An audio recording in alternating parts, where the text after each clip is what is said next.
Good evening, ladies and gentlemen, fellow Golden Speaker Toastmasters.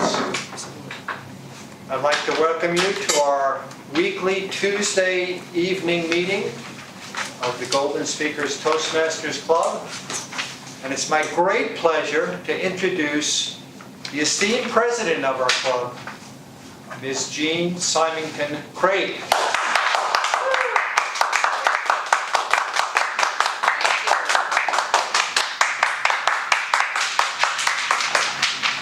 Thank you very much. Before I forget, everyone who's got one of these devices, let's go ahead and put it on stun. Turn it off. I'm doing that myself. Unless you're expecting a phone call from somebody that you've invited to Toastmasters and they're asking for directions to get over here. That would be the one exception. Welcome to Golden Speakers Toastmasters. We are in the Thanksgiving week. And we meet every Tuesday evening, 7:45 to 9:15 in the Hy-Vee Community Room on the west side of the square, of the store, not the square. So those of you that are at home that want to come on down and check it out, please feel free. The mission of a Toastmasters Club, and feel free to sing along if you would like to do so. The mission of a Toastmasters Club is to provide a mutually supportive and positive learning environment in which every individual has the opportunity to develop oral communication and leadership skills, which in turn foster self-confidence and personal growth. Yay!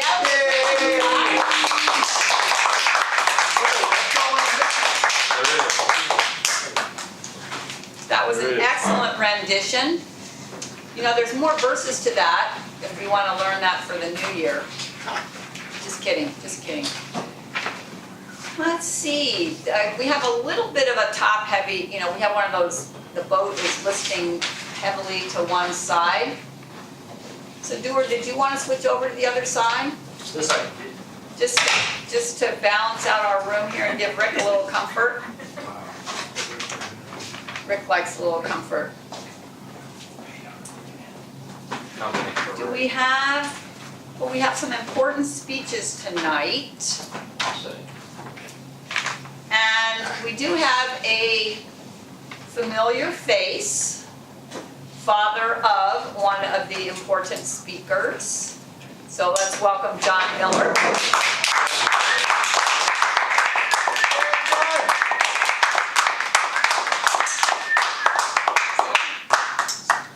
Without further ado, I think what we'll do is go ahead and introduce our Toastmaster for the evening and let her continue on.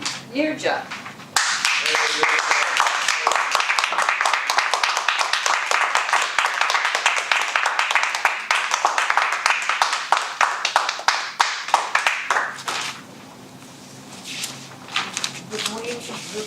Good evening, fellow Toastmasters. You're at home, and I don't see any guests. I'm going to introduce now our timer, Annalisa.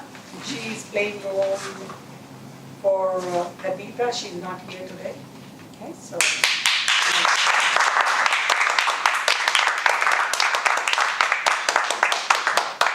Good evening. I'm timing to make sure that all the speakers don't go over time. We have two speeches tonight. We have Prana's speech is going to be 8 to 10 minutes, so the green light will go on at 8, the yellow at 9, the red at 10, and then Rick 5 to 7 minutes, so green at 5, 6, yellow at 6, red at 7. For table topics, green light will come on at 1, yellow light 1.5, and red at 2. And then speech evaluators, we have 2 to 3 minutes. Green at 2, yellow 2.5, red at 3. And then I'll do a report at the end.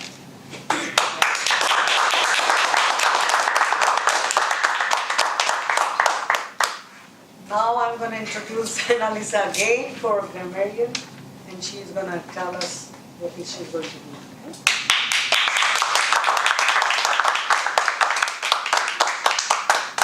Also the grammarian tonight. I'm going to be listening for language used by members. And I'll be making note of anything exceptionally good or bad uses of language. There's a word of the day in the Thanksgiving theme. I did grateful, which is a feeling or showing appreciation of kindness or thankful. She was grateful for friends and family and friends. So if anyone says grateful, I will mark it down, and then I'll have another report.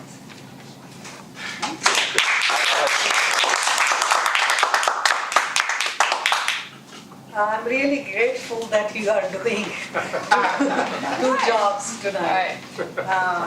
Now I'm going to introduce Emery Styron, sorry if I pronounce wrong, for our counter.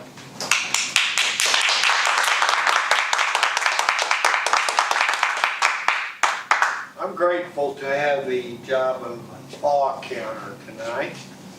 And I'm grateful to be equipped with a Toastmasters awe counter tally sheet, which called for me to record /, like, you know, so, but, and, tongue click, Xerox, and false starts.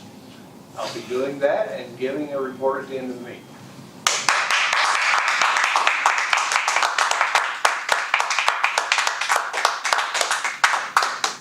And general evaluator is Stuart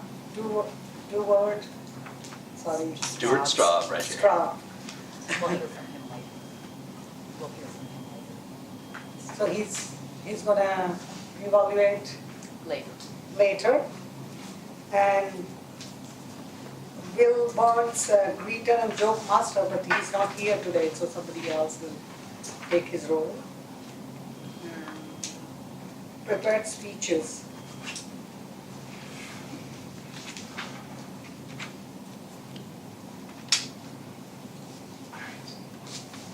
Art.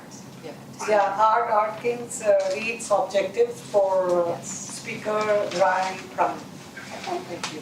Good. Up on board.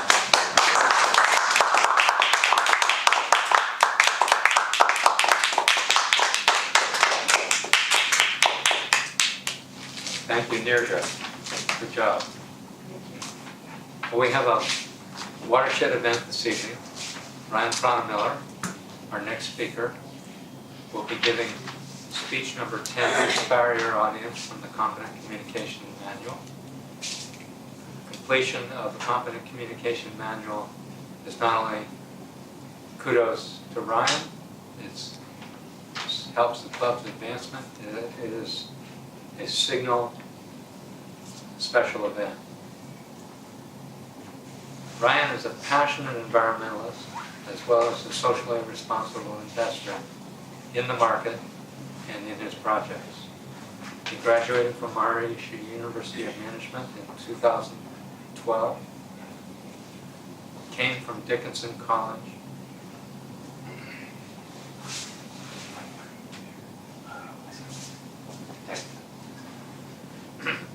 where he was studying sustainability, and he has been in Toastmasters for a year.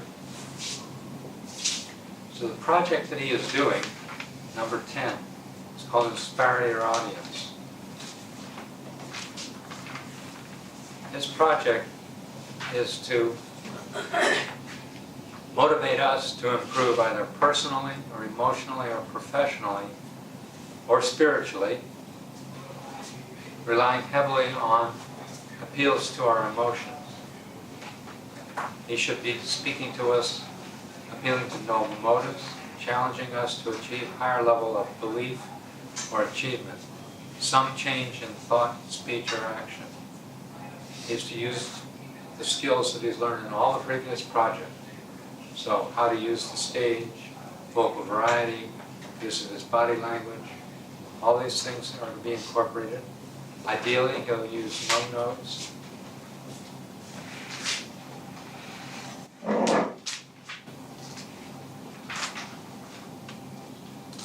And he is speaking longer than the normal speech. This one is up to 10 minutes in length. Please help me welcome to the lectern Ryan Prana Miller.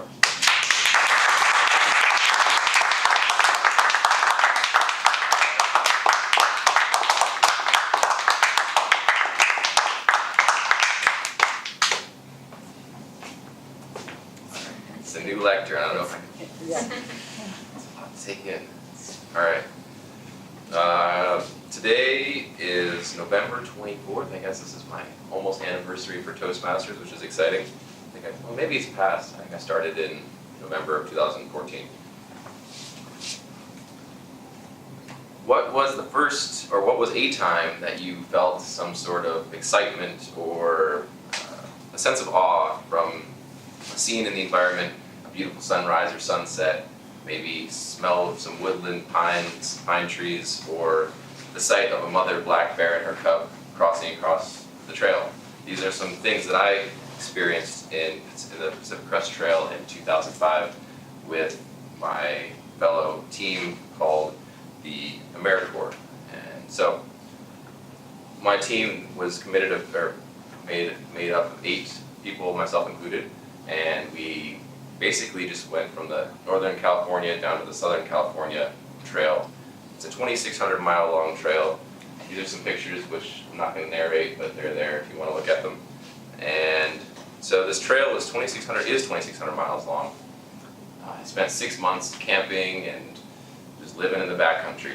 And I was just really grateful to be supported by positive people and to be in a healthy environment with just be surrounded by nature. So that was in 2005, and I then continued doing other nature experiences like working on a farm and working on just all sorts of other, mostly farming, I guess. So something that really gives you a sense of awe is when you're walking in the woods and you see something that you didn't see last time when you were walking in the woods, or you're just surprised by some bird call that you're familiar with. And so these are some experiences that I've had, and you may have had as well.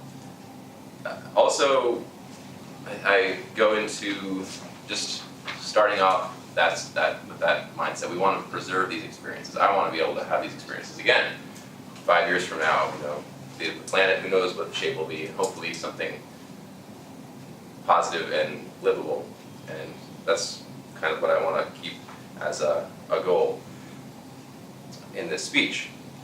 Something as simple as sharing a skill that you have with somebody else and them sharing a skill with you is I think it's a crucial thing that we have available to us. Like if I'm really good at building a house and Rick's really good at computer skills, maybe we can share work trade.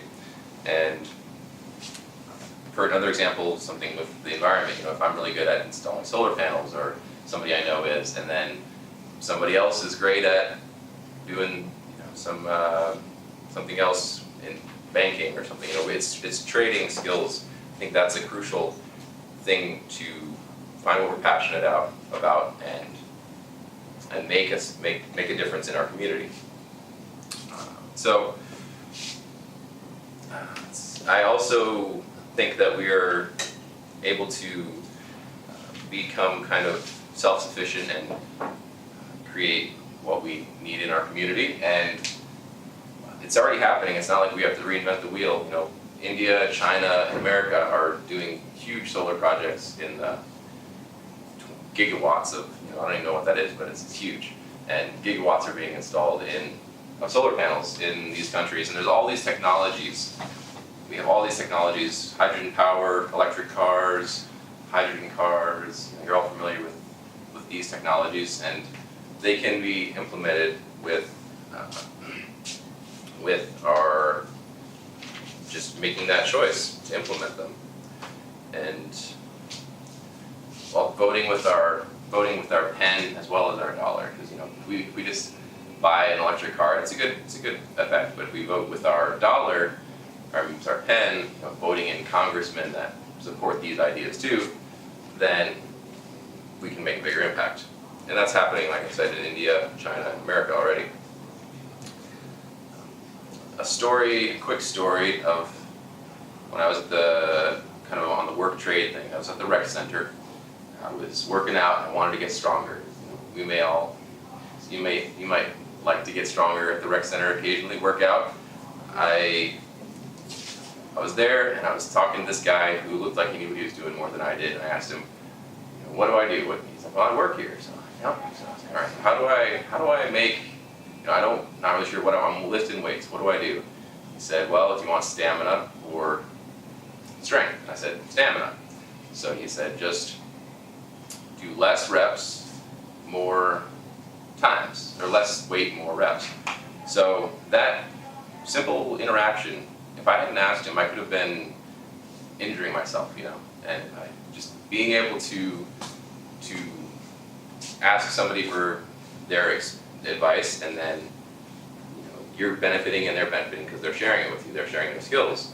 Again, what I'm going back to with the skill sharing, how that's important.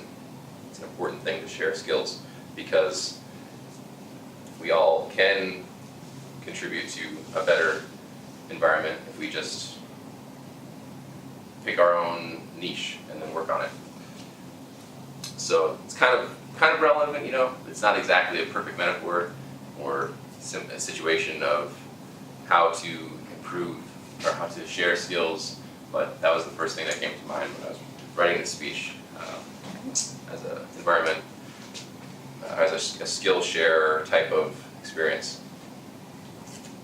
So I've talked to you a little bit about experiences that I've had on the trail. This right here, I'm trying to pull a rock bar out of the snow on top of a huge mountain.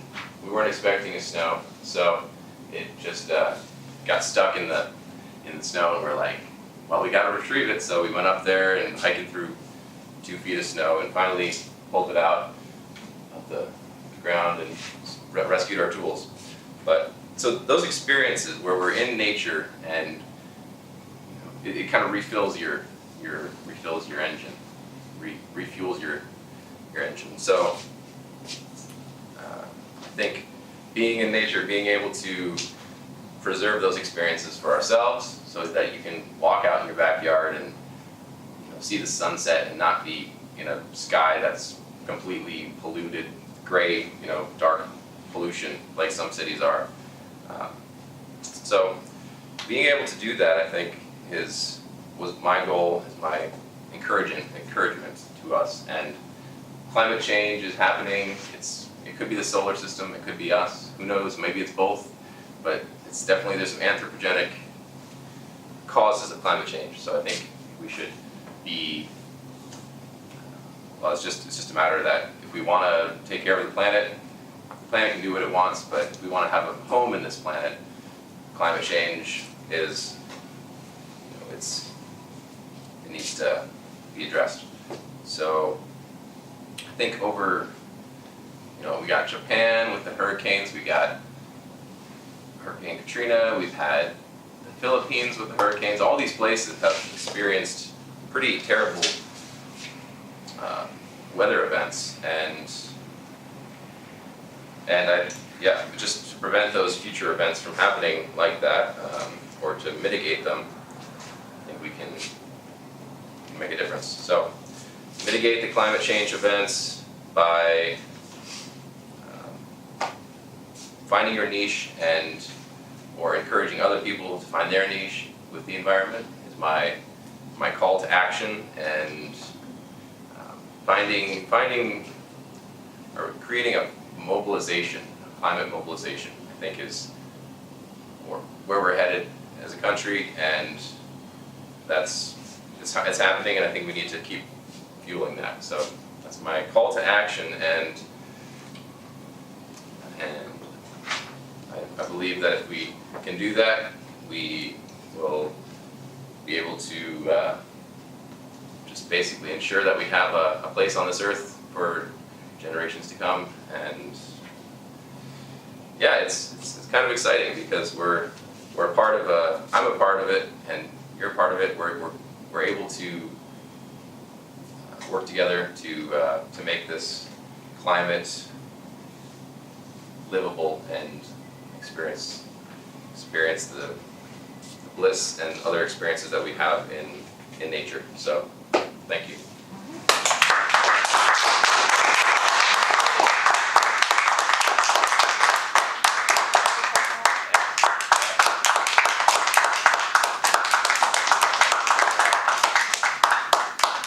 Take 2 minutes to evaluate Prana's speech, please.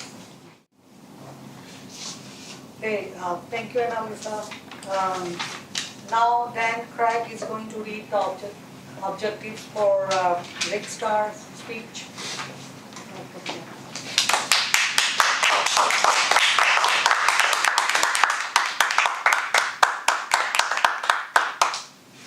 Fellow Toastmasters, viewers at home, honored guests, I'm grateful to be here tonight introducing Rick. Rick has been a member of Toastmasters and the Golden Speakers Club since 2013. He's also a member of the Cambridge Techmasters Corporate Club. Rick is doing Project 4, Keep Them Laughing, from the Advanced Communication Manual, Humorously Speaking.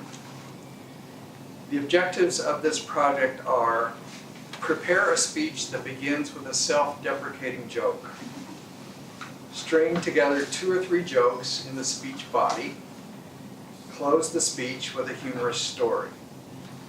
The title of Rick's speech is Adrift Off Key West, 5 to 7 minutes. Please welcome Rick Starr.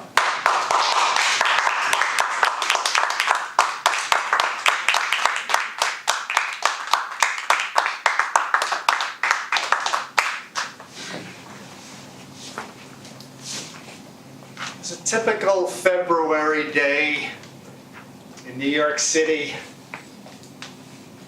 There's a combination of snow and freezing rain.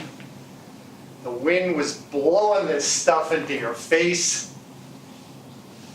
Pedestrians were sort of tiptoeing along the sidewalk, leaping out of the way to avoid the mountains of slush that were splashed up by the taxi cabs. But I didn't feel any of this. I was in sunny Key West, Florida. Madam Toastmaster, fellow guests, fellow Golden speakers and viewers at home. The Florida Keys is a string of islands that extends southwest from Florida.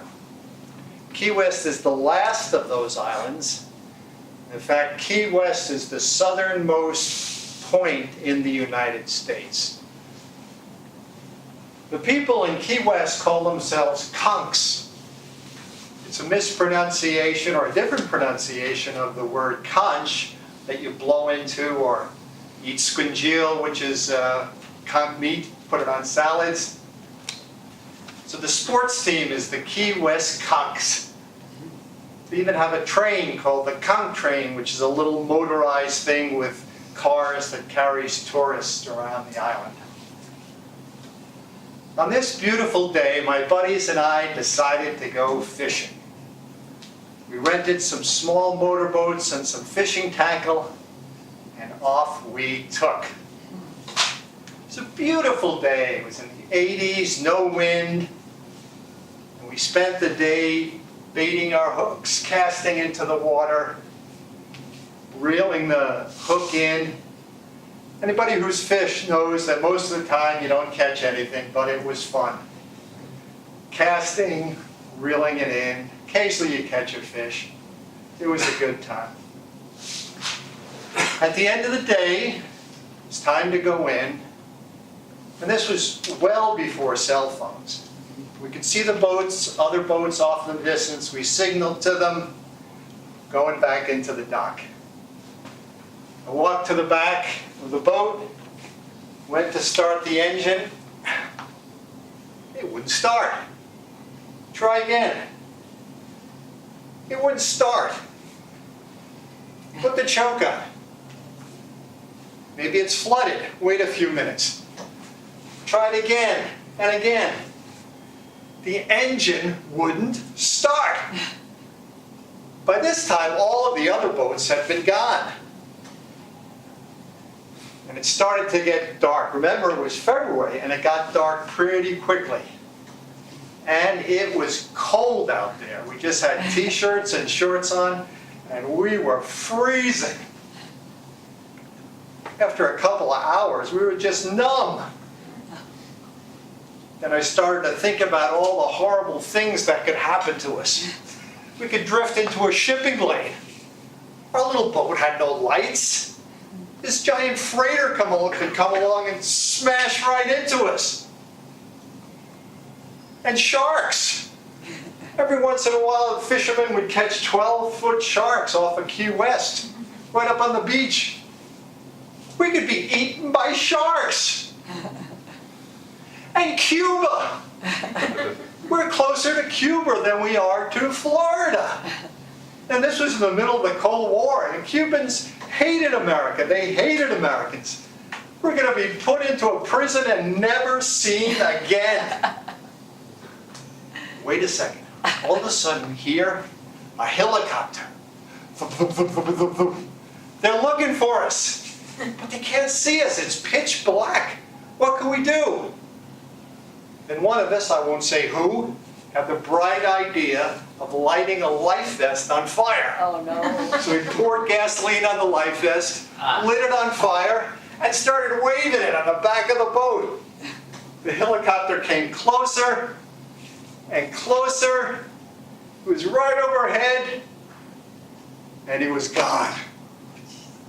So we had to spend the whole night cold, wet, miserable, no food, no water, nothing. Finally, after what seemed like weeks, it started to get a little lighter and a little lighter, and finally the sun came up. After a couple of more hours, a Coast Guard boat came looking for us. They were searching and towed us back into land. That morning, as we were about to go fishing, I was thinking of my friends and family in New York and feeling a little smug. But that night, cold and wet and lost, I would have given anything to be back in New York, independent of the weather. Madam Toastmaster.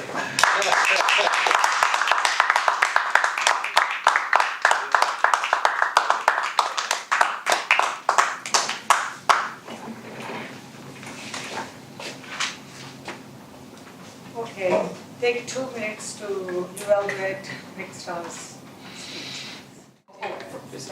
I'll Yeah, invite do it. To invite them. Yes. I'll invite general evaluator.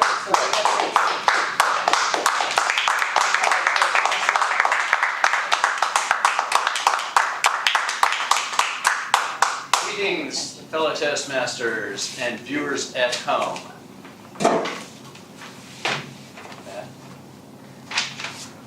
Oh, thank you. Apologies. Sorry to have stepped away from the camera. This is done a little differently than we do at my club. Now I'm just to introduce the evaluators. Yep, because that's what's. Excellent. Excellent, excellent. All right, well, first I would like to bring up Art Atkinson to evaluate Prada Miller's speech.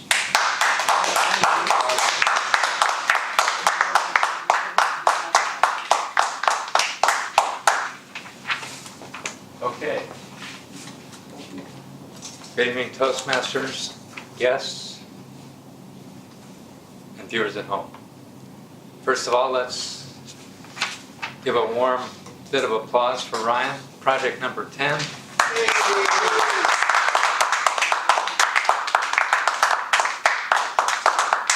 Is there any doubt that Ryan is passionate about outdoors life, the value of nature? Is any of that in question? Not at all. What I really liked about this speech was his enthusiasm for his subject. It's absolutely genuine and incontrovertible.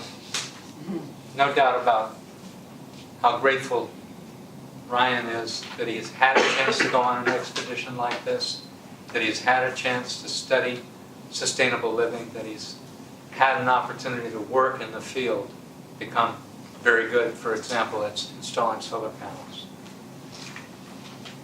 I like slides. What could be improved about the speech is that the slides ought to be used to illustrate specific points that you're making. It would have made it stronger, in my opinion.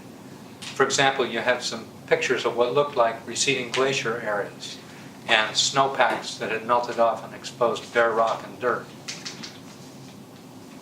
Those were not timed to the point where you were speaking about climate change, and it would have made more powerful your points about climate change if you'd had the visual illustration of it right there at the time. Even though the slides were interesting, I felt that the slide running on its own speed actually distracted, and my attention was constantly drawn away from you to looking at your slides. And they were interesting slides, and it was cool stuff. So it was a tough thing to keep my attention from wandering. Let me go through the points that the manual raises. Was the speech topic relevant to the occasion? Well, that speech topic is relevant to a lot of occasions, and certainly it was an appropriate one for this topic. Did you understand and express the feelings and needs of the audience? Well, I think that you know this audience well enough at this point that you had a pretty good grasp of our level of interest in the natural environment and its preservation. So I've given you satisfactory on that. Was the speaker forceful, confident, and positive? We are definitely confident and positive. Forceful, I'm not so sure about. Forceful might have showed up in the speech more so if you had said, here's the danger we run into if we don't pay attention to preserving our environment and allow climate change to just run amok, and given some vivid verbal demonstration or description of what that might look like. Did the speech uplift the audience and motivate them as you intended? Well, I've given you a could improve here. I felt that there was a limited appeal to what I call WIIFM. What's in it for me? There was limited appeal to what might be the benefits to us of adopting the beliefs that you're talking about. So I think this is a good first step speech on this topic. I think you can refine it and turn it into a powerful speech. Thank you very much.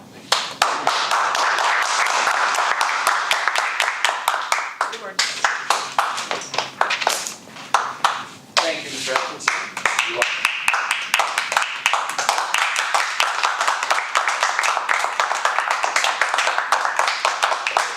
Well done.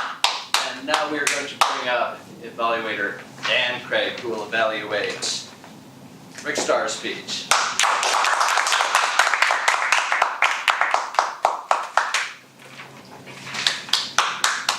Thank you, Mr. General Evaluator, fellow Toastmasters, viewers at home. Rick's talk was designed to keep us laughing by telling a series of jokes. I did enjoy the speech. One of the things it asks is how comfortable and confident did the speaker appear? He couldn't have been any more comfortable and confident. He's got that easy smile. He's telling a story. It's like we were around the campfire having a few brews and listening to his horror story about fishing. So it was fun. I'm going to go through the manual. It says, how effective was the opening joke in breaking the ice with the audience? I thought it was effective. He painted this nice word picture, or horrible word picture, of the slushy day in New York, and it's freezing and miserable. And he says, and I wasn't there, I was in Key West. So that was a good twist, a good little joke to start out with. How well did the jokes illustrate or emphasize the speaker's points? I thought particularly the middle section, where he was imagining all the bad things that could happen. freighters running them over, sharks coming along, 12-foot sharks. I especially like the little turnabout. We're closer to Cuba than we are Florida. I'm going to end up at a prison. Pretty humorous. It says, how well was each set of jokes tied together? I thought they were well integrated into the talk. If any of the parts of speech were tedious or complex, were the jokes used to break them up? I really didn't think that applied. How smooth were the transitions? Smooth enough that I didn't really notice transitions, so that's a good sign. And how well did the closing story reemphasize the main point? I thought that was actually the strongest part of the speech.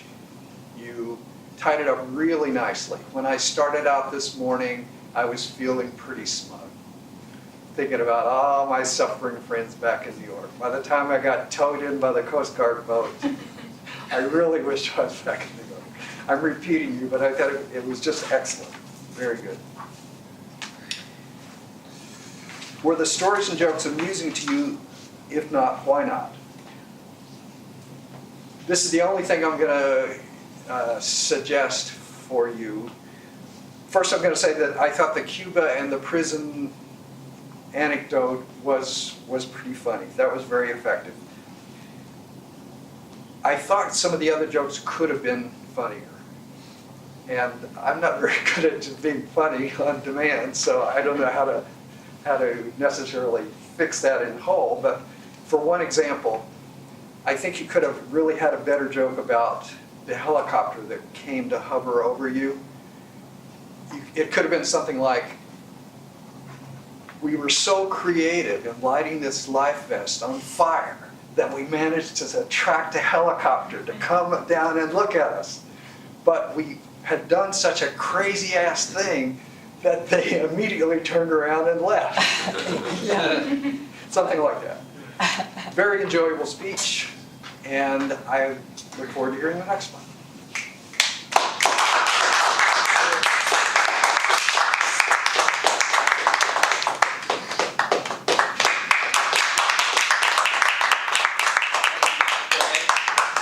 And now for the very exciting portion of our meeting, we're going to bring up Jean Symington Craig, who is our table topics master for this evening.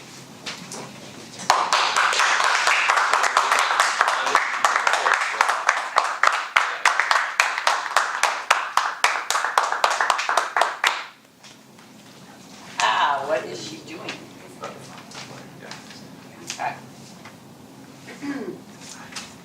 Fellow Toastmasters, viewers at home, our theme tonight for our meeting is Thanksgiving.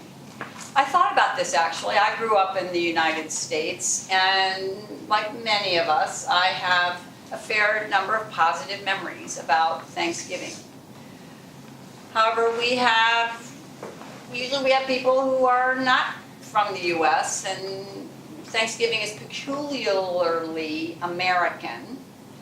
So that's one thing. And then secondly, I think about Native Americans who probably have a different take on Thanksgiving. I mean, it was the beginning of the big land grab, after all. So I thought I would shift over, and it seems like I'm tracking with our grammarian, to gratitude. Because regardless of what culture you're coming from or what country, that ability to be thankful for something seems to be pretty universal. All right, now that's our foundation, and now we're going to play the game. I took the word gratitude and I cut it up the letters, and no, I did not use T twice. And I put them on pieces of paper here. Your job, volunteers, will be to come up and select a piece of paper. You can't see what's on the underside, and whatever letter you get, your assignment is to think of something that starts with that letter that is in your life or that you are thankful for. It can be whatever starts with that letter. It can be a thing, it can be a person, it can be an experience, but you have to find that word that starts with that letter. Okay? All right.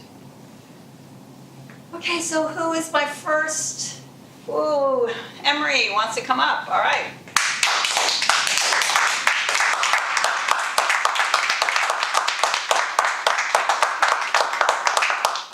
So when you pick, say what your letter is, and then you can start your up to 30 seconds to think.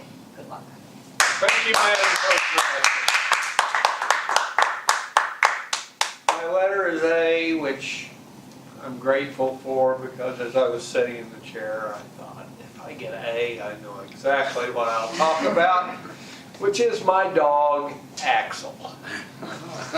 Now his name, he was named Axel by his previous owner, and he's not actually my dog. He belongs to my granddaughter who insisted she wanted a dog, but like all children that we've had, they want a dog, but they don't want to take care of a dog.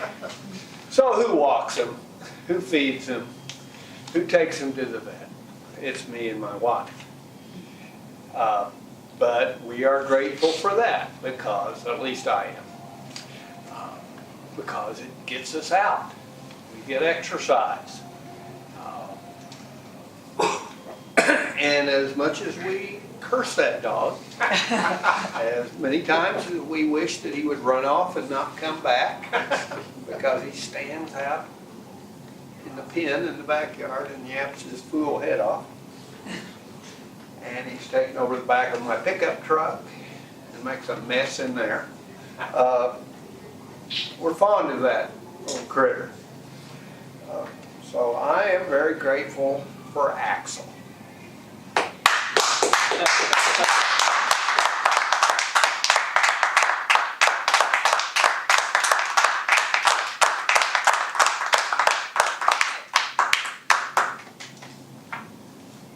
Annalisa, our timer, would like to do it. So, oh, that's so perfect. We have such rotating fluidity there.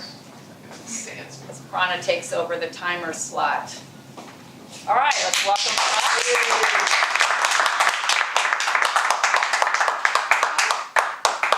Now I'm going to retire the letters just for the heck of it. That's retired. G. G. Good luck. Thanks. All right.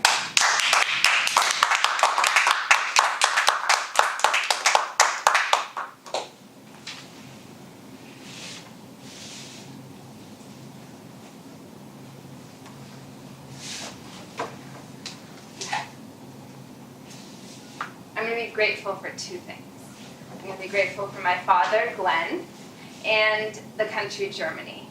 I know it's really random, but actually my father was a foreign exchange student in Germany, so it's not fully random. But when I heard G, I knew I had to talk about my father because, well, he's an important person in my life, and I'm grateful for him and all of the lessons he's taught me, which are hard work. And he's more of a quiet guy, but he shows his affection and his love through doing things. Like my husband and I, we bought a house, and he's been helping us fix it up. Every week he comes at least once or twice. We do projects like putting in new windows or, I mean, crazy. The whole house has been redone. So he's helped us with all of that, tearing down walls, redoing the floors. And we've saved a lot of money. And it's been a really nice bonding time with my dad because maybe we don't have a ton in common, but we've had this house and we've had projects together. And then Germany popped in my head. I don't know if it's because of the holidays. When I think of Germany, I think of bakeries and butter pretzels. Has anyone had buttered pretzels before in Germany? The best things ever. It's like thick pretzels. They slice in half, put butter in it. I don't know. Apple strudel, my dad's favorite dessert, I think, is apple strudel. So those two came together when I heard G, and just want to share those with you.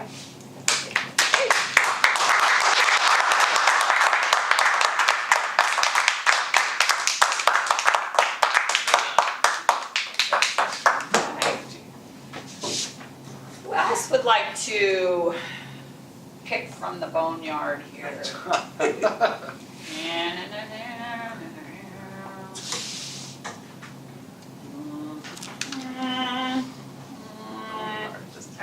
Let's see. After Thanksgiving.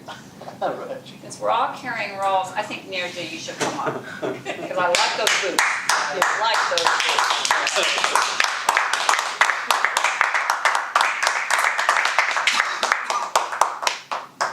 So tell them what it is. T, letter T. Good luck.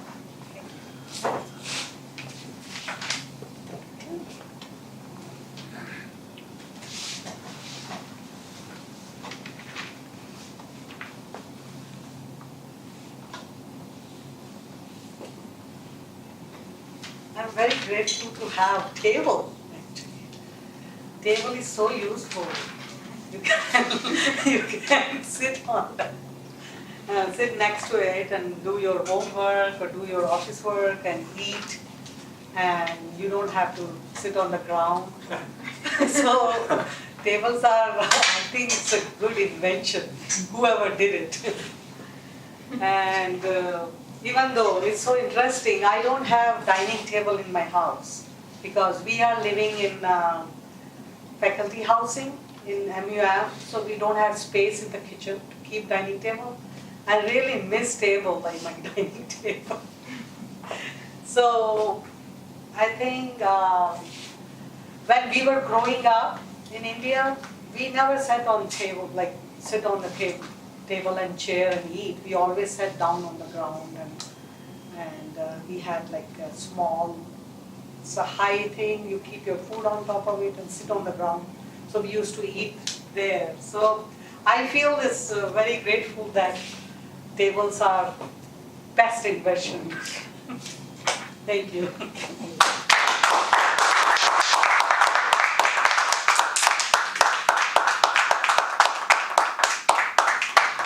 Yes, it doesn't have to be profound. It can be something that you just, sometimes you just don't even think about it, but this is the time we're expressing thanksgiving and gratitude for things or people or whatever. Let's see, what time do we have to go for until, well, we could actually give everybody an opportunity, just in case you're holding back. I think Dan should come up. Can someone hop in there? Yay!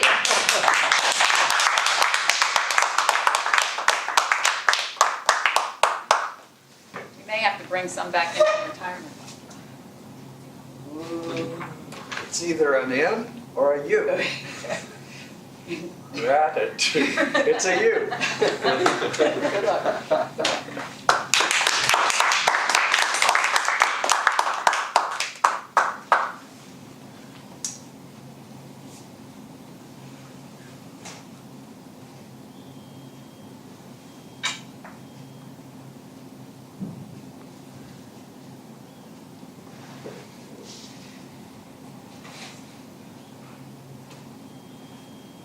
What's a word that starts?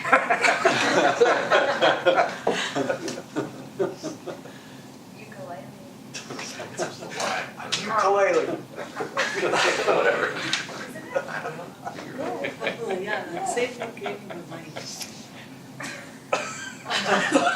What is that?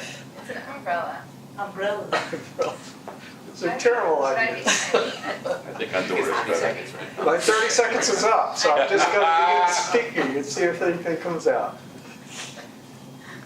Madam Topics Master, thank you for this opportunity. I'm so grateful. Fellow Toastmasters, viewers at home. I'm particularly grateful this Thanksgiving season for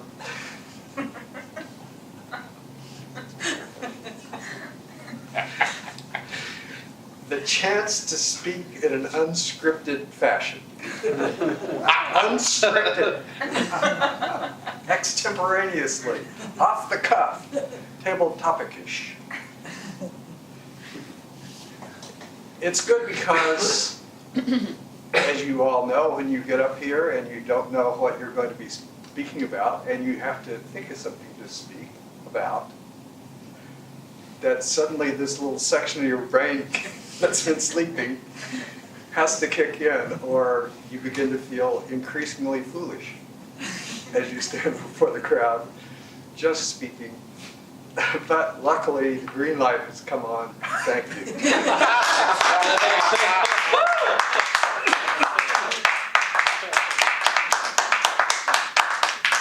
That was a concept, that was an unscripted, that met the requirement. All right, who else wants to get up here? Louis, you want to get up? I'm the evaluator. Oh, you are the evaluator, that's right. Art, you want to come up? I mean,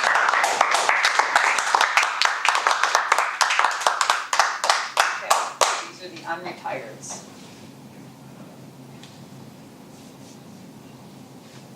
Okay, good luck. Thank you. Fellow Toastmasters, I have received the letter R. But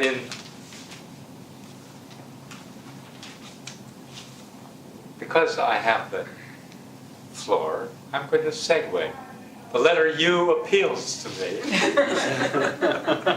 The letter U, in my mind, is about utility poles. And it's a wonderful thing that utility poles keep all the high voltage and high signal density wires way out of harm's way, far above the ground.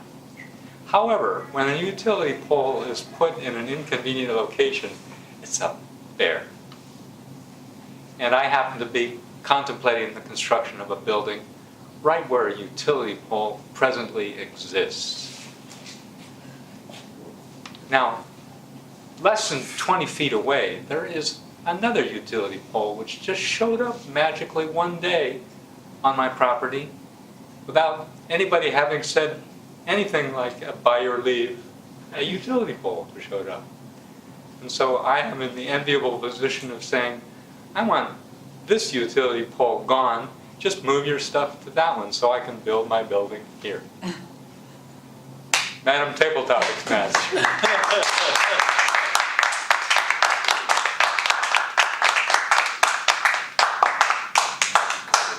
Okay, Who so, wants it? yeah, so we have speakers here, but we can, What's our timeline? we still have time. Okay. So I'll let's go have for you it. come. Yeah, so Okay.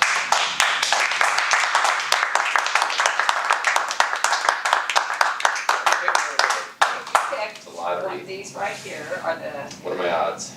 Let's see, 1, 2, 3, no, 4, those are are okay. retired. Retired, We this haven't- is octave. Retiree. Yeah, these are active. Okay, yes, thank you. E, E. letter Yeah. E. All right, good luck. Thank you. E.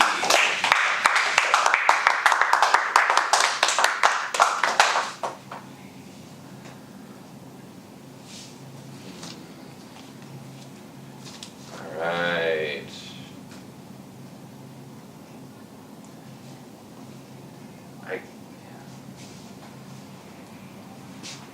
I'm grateful for the letter E today because that represents to me, or represents for me in my life right now, a couple things. First of all, I saw a movie on this, a video on YouTube, which we're all familiar with YouTube. You know, we've watched YouTube many times, probably.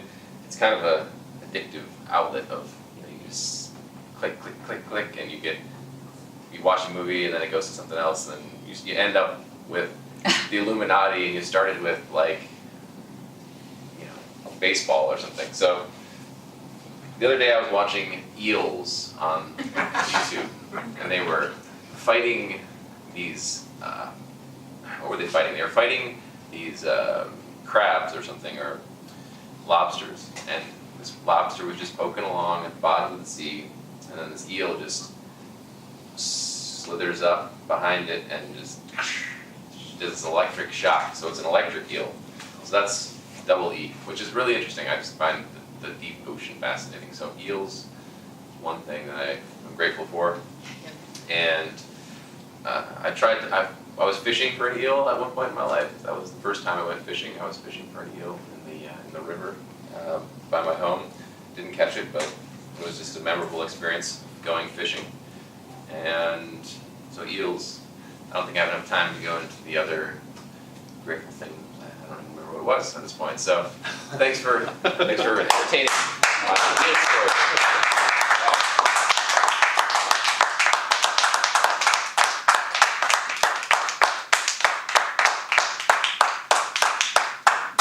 Okay, I think, Mr. Starr, do you feel that you would like to get up again? Yes. Okay, yes, all right. Up you go. What? Shuffle. Same one. Aye. Okay, good luck.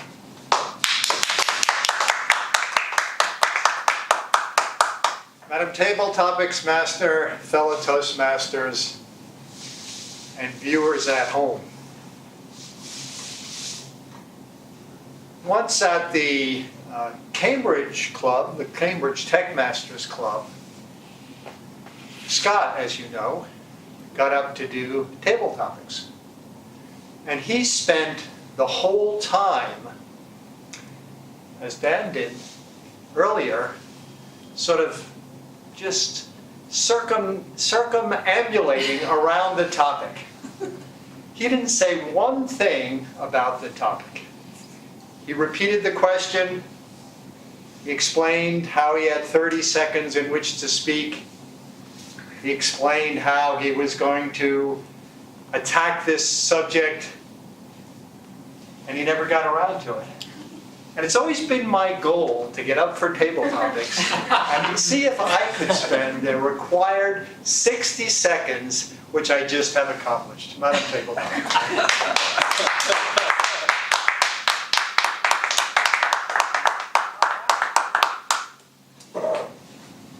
That'd be a requirement to be a politician. Stand in front of the crowd and say absolutely nothing. Yeah. Okay, there is one person who hasn't gone, other than Lewis. Well, Duart, you didn't go. I did not.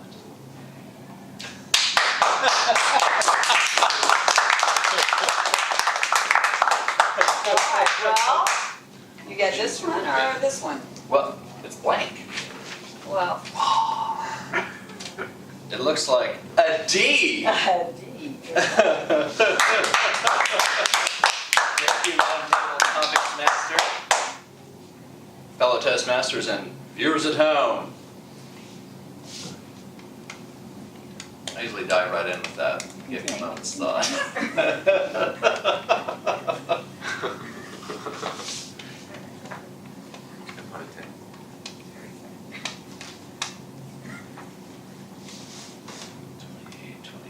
Dictator.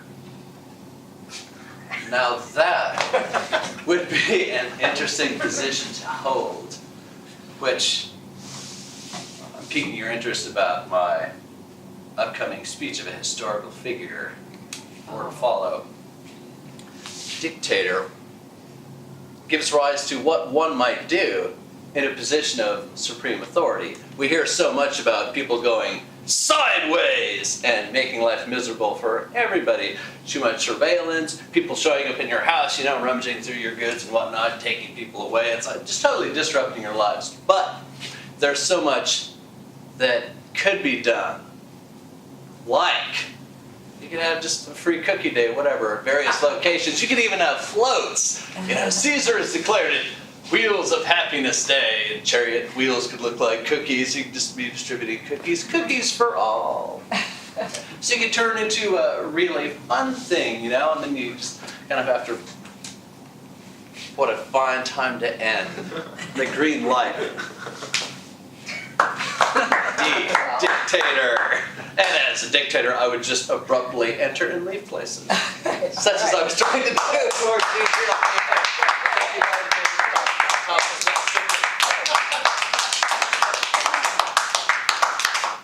And just to clarify, on table topics, when the light goes green, I know you guys all know this, it doesn't mean you have to stop. It just means the brakes start to need to be applied somewhere down the road.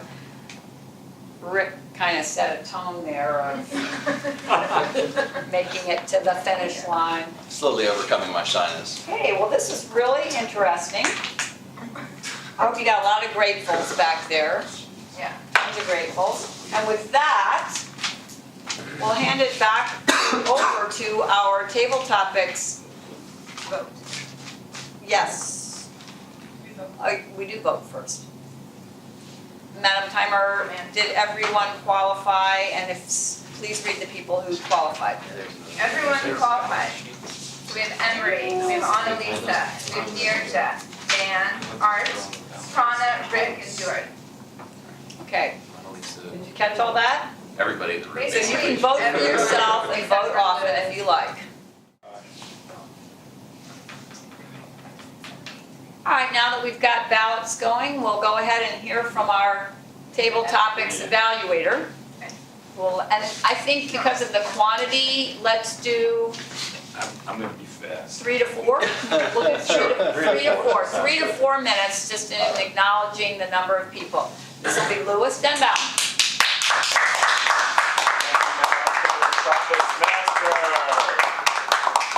Club members, the mysterious guest, the invisible guest over there, and viewers at home. Table topics. I was foiled. I came here tonight with the 5-point Louis Denbaum table topic evaluation system. But because of the way Jean did this, I don't think it's going to work as well. But in any case, in random order, Annalisa had G. Okay. Did she take her 30 seconds? Yes. Did she greet us? No. Of course, she answered the question. Everybody answered the question pretty much tonight. No. What I liked was, I loved your description of the buttery pretzels. That was really cool.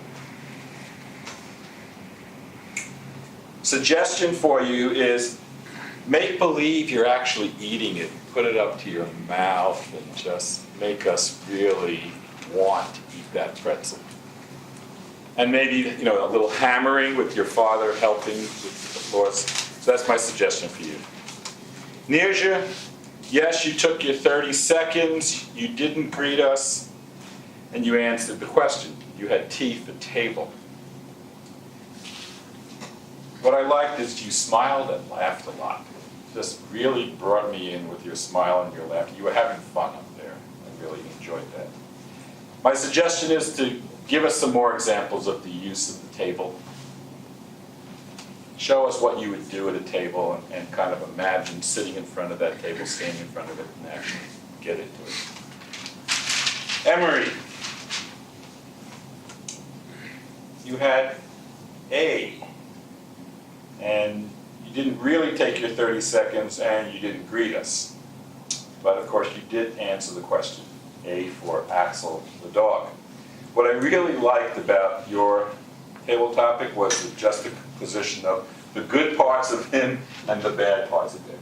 The good and the bad. You went back and forth, so I really liked that. Suggestions? Yip it up a little bit. You said, he's yipping a lot, woof, woof, woof. Give us some dog noises there. Dan. Okay, you actually more than used your 30 seconds. That was good. You definitely greeted us and you answered the question. I was really disappointed that you didn't do underwear. I was really hoping you would do underwear with your you, but you didn't. But you had a very creative you. I really liked that, the unscripted. I mean, that just came out of left field as far as I'm concerned. But it was clever. It showed your creativity and your cleverness. Other than do underwear next time, I don't have any other suggestions. Art. Okay, you didn't take your 30 seconds, you jumped in, but I think you didn't need it because you had already scheming about what you were going to talk about. Because you segued, you didn't answer the question. You did greet us. I love the magical pole that just showed up. That was very clever. I never think of poles just showing up, especially utility poles. So I really like that. Don't have a suggestion right now for you. Ryan. Okay, you did take your 30 seconds, you didn't greet us, and you answered the questions. Eels. I loved your gestures. I could see the eels. You used your hand, and I really felt like I was an eel going through the water. That was fantastic. I don't have I guess my one suggestion for you would be, if you're not going to talk about something, don't say, well, I'm not going to talk about it, just shut up and leave. Good job, though. The eels was clever. Rick, you had the letter I. You didn't take your 30 seconds. You did greet us. I'm not sure what the letter I stood for in your talk. Evasion. What's that? Evasion. Evasion? That's No, that's invasion if it's going to be an I. In any case, so you didn't really answer the question, but I thought your table topic was humorous, kept me interested, so you did a good job there. Last but not least, Stuart, I'm not sure what you did there with your 30 seconds. You didn't take it, then you greeted us, then you jumped back in and you took your 30 seconds. Whoa, what's going on here? So my suggestion is, take your 30 seconds, then greet us. Do it that way. And dictator, that was really, really clever because you never think of being grateful for a dictator. You were animated, you had vocal variety, you had gestures. It was really, really engaging. You brought me in with the cookies. I'm going to give cookies in, so very, very clever table topic. And that's all I have. Mr. General Evaluator. Thank you for taking topic answer. Well, that's excellent. And now, I'm going to call the vote for the best evaluator, including the table topics evaluator. You need to see if they qualified. Madam Timer, who all qualified for the? No one qualified. They all just kept on talking and talking and talking. They're punished. Yes. Honestly? Yeah. At the red light, I was like, guys, that's okay. Yeah, I know I was on. Okay, so yeah, even Lewis was at 5:30. Who was least over? Least over was Dan Craig at 3:42. Horrible. That's the all fully doer. Evaluator. More valuable. You said Yeah, you the didn't need table any Table more tops. time. Yeah, I didn't think I did. Nobody qualified? Nobody qualified. Lewis, Dan, All Art. right, so All righty. we don't have to have That's a it. winner. Evidently, we have a bunch of losers. Yeah. We're all winners, Gene. No. We had great participation. Losers. You remember calorie free. Okay then, let's move right on to the timers report from Annalisa.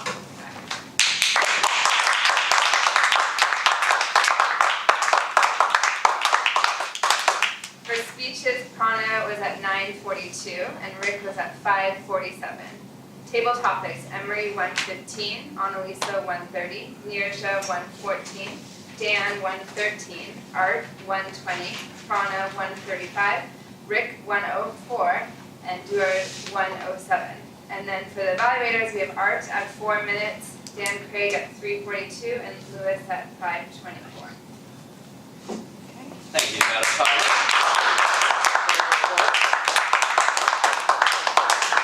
Now, we are going to hear from our grammarian, Annalisa Fredrickson.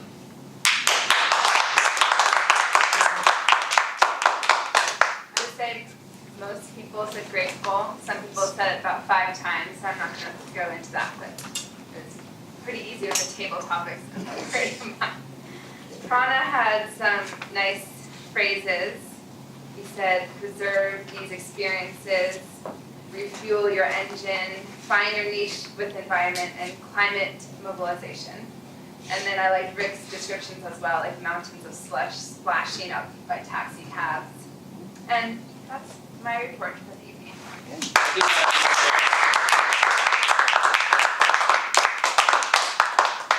Now we're going to hear from our awe counter for the evening, Emery Styron.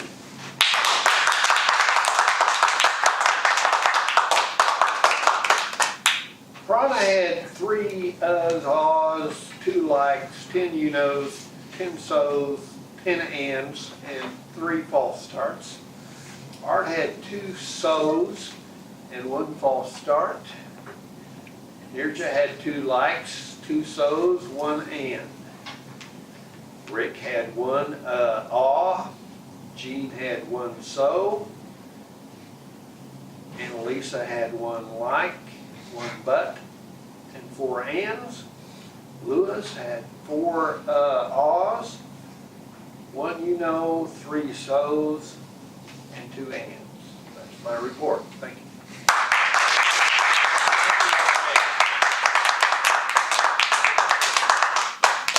And I see that Will Burns is not in attendance, so who would like to come up and entertain us with a joke?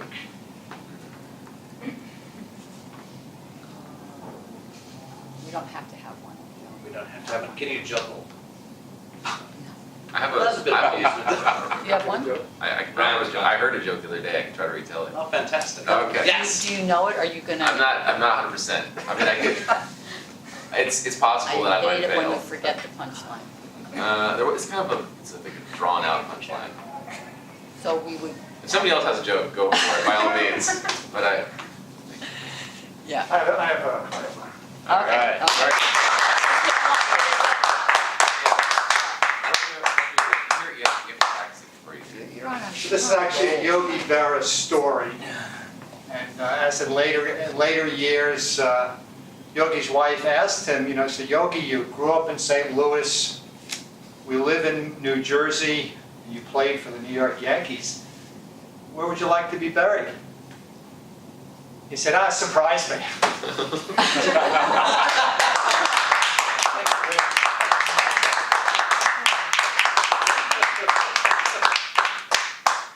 That was wonderful. And now, for the general evaluation portion of the meeting, Art Atkinson, you have a pleasant rate of speed at which you speak.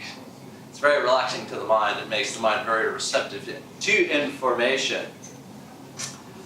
Increasing your volume would help us be even more receptive to the information. And sometimes your pauses are a little extended, and that shows that you give great thought to what you're going to share. Sometimes it's a minor distraction, but sometimes it is, because the mind drifts. I love that you use incontrovertible enthusiasm to describe Prana's passion for his subject. And you had some good criticism about how the timing of the slides could have been used to greater effect as he was speaking and they were just running, and so as passionate as he was, it kind of allowed for this drift, kind of a back and forth. You spoke about the relevancy of the speech topic, how well Prana gauged the interest of the audience, the environment being a great concern. Spoke to his confidence, and you had criticism about how the speech could have been more forceful. Say if he would have given examples of how bad off we human beings would be if we were to continue our neglect of nature or to hurry its destruction. So perhaps if you could have given some examples that he might have used to impact the audience more strongly, and perhaps you did as I was recording this. I try to find a balance of listening and recording, and sometimes I fall short, so you may have done that. Excellent job. And Dan Craig, I love how you used the manual to guide the evaluation of Rick's speech, and it's something that I like to do because I have a tendency to drift. As you get to know me, it's pretty clear, but so that's very, very useful, and you did a good job praising Rick's strong visual imagery and how well the jokes were integrated into the speech. So you spoke to the skill with which Rick crafts and executes his speeches. Oh, and you had a suggestion about how the humor could have been livened up and you used the Cuba prison joke, and about them being stranded. You said to be more lively, just kind of cut loose a bit, and these crazy asses set the life preserver on fire, so you maybe you weren't rescued. So just ramp it up a little bit, I suppose. So a great message is to cut loose, because these aren't formal presentations, but we don't have to be bound so tight. We're just giving information. So that was a good message to us all. I'm certainly very receptive to that. Oh, suggestions, you said that the transitions were so smooth they were hardly detectable. Perhaps you could explain how or why they were hardly detectable, or why it might be a good idea for a speaker to have more clear transitions in a speech. Well done. And now we move on to table topics evaluator Louis Denbow. I love how you address the mysterious guests that were not here. So you have a great use of humor when you present or when you evaluate. Your voice is strong, also it pulls people in. You do have a tendency to drop towards the end of a sentence. Your voice kind of lowers towards the end of the sentence, and that can cause mind drift also. And you gave descriptions, great descriptions, Annalise's buttery pretzel, and so you had great criticism about how speakers could use body language, certain words, like yelping of a dog, to pull people in more into the presentation. Great evaluations. And now I'm going to bring up Toastmaster Nirja.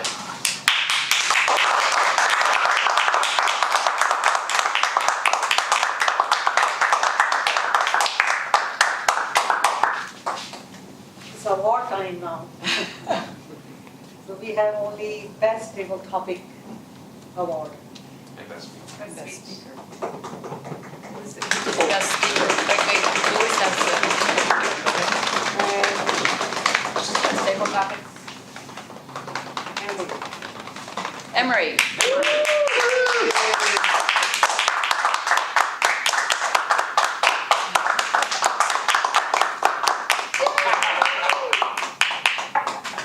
Thank you very much.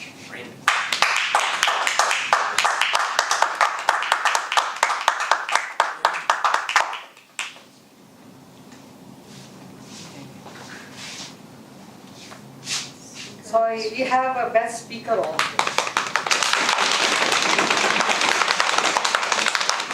Rick Star. All right.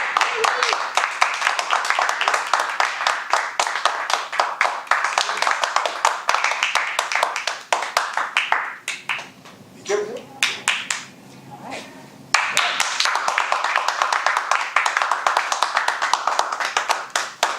Okay, our Madam President.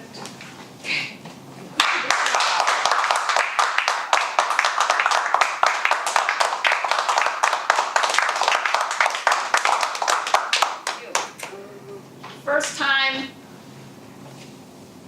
What are we looking at? Side of the lectern. Thing collapsed. Lectern side. Oh, this lectern just got a lot less stable. Okay, very good. Toastmaster always on the ball here. I just wanted to give a round of applause, and you're just the first time.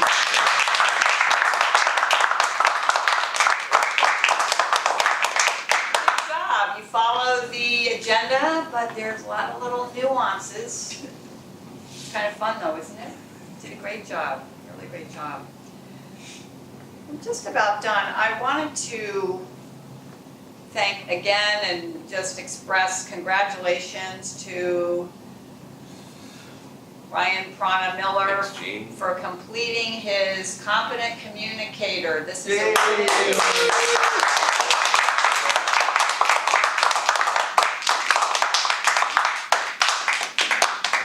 Now, just because you complete your competent communicator manual, that doesn't mean Moving to the time to office. leave, because as everyone knows, the practice is what keeps getting the neurons firing in a more and more coherent fashion. So you'll talk to our VP of Ed as he submits your award, which advanced manuals, because that's included, you get that choice. It's time to just now be able to look and say, well, what are the things I really like to talk about? Big improvements I've seen in you. Thank you. Yep. Yeah. Everyone moves at their own pace. but everyone moves. So that's a really important feature. I want to say one thing today, and then we'll be finishing up. This is a personal note. I was listening to NPR, the Talk of Iowa show from 10 to 11, and they were the host was interviewing 3 different people on best books for the year and recommended books. Honestly, I had to turn it off. The filler words were that bad. Oh, no. It was incredible. This one gentleman, I actually started to think that I should call in or send them a note, that guy, because he had double dribble filler words. So he would start a sentence, the book that I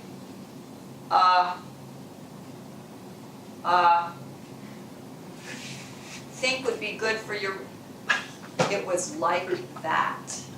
This is where a pause was not good, when you're pausing between your filler words was not good. But I really like to listen. I like hearing good book recommendations. I wanted to hear that. I couldn't, it was like nails on a blackboard, and I had to turn it off. And I turned on classic rock, which of course is, yeah, to help me get through this whole thing. But anyway, so what we do is important, and people out there need it even if they don't know that they need it, and we start to hear it that much more, and then we can make the corrections for ourselves. I'm still thinking I should send in a note about that guy, because I've heard him before, also doing book, and he's got it bad. He really needs to do something. All right, but let's not get bummed out on that. Everyone have an excellent Thanksgiving, however you're spending it, whatever you're doing. Our next meeting will be the 1st of December, so we're into next month, next Tuesday. Officers and immediate past president, that means we are having our officer meeting here, 6:45, as is our custom. And with that, I think we'll call, I don't see a mallet, gavel. Is there a gavel? You use your You use the trophy. It's trophy, no, all right. So I'm gonna call the meeting adjourned. So go well, everyone, be safe, and we'll see you next week.